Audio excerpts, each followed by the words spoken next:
Naging maganda at inaasahang magbubunga ang dinalawang ASEAN Business and Investment Summit sa Lao PDR ni Pangulong Ferdinand R. Marcos Jr. kamakailan. Ito ang sinabi ni Go Negosyo founder Joey Concepcion na kasama rin ng Pangulo na dumalo sa nasabing aktibidad.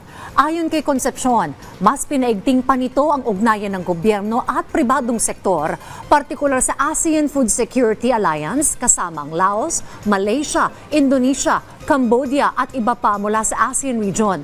Paliwanag pa ni Concepcion, sa pamagitan ng pakikipag-alyansa kasamang ibang bansa ay mas mapalalago pa ng Pilipinas ang agricultural sector, lalo na pagdating sa pagpapalakas pa ng produksyon para matiyak ang food security. Dagdag pa ni Concepcion, pinag-usapan din sa nasabing summit ang paghikayat sa mga big agri-companies overseas na gamitin ang mga lupa na pagmamay-ari ng pamahalaan kasama ng local agri-companies para sa pagpapalawak ng sektor ng agrikultura, kung saan inaasahan na makatutulong din ito sa mga benepisyaryo ng agrarian reform sa bansa, gaya sa mga kooperatiba at lokal na magsasaka. Samantala, target na masimula ng joint venture and partnership sa taong 2025. Umaasa naman si Concepcion na sa pangunguna ng Pilipinas sa 2026 ay may patutupad ang full implementation ng naturang alyansa kasama ang ASEAN.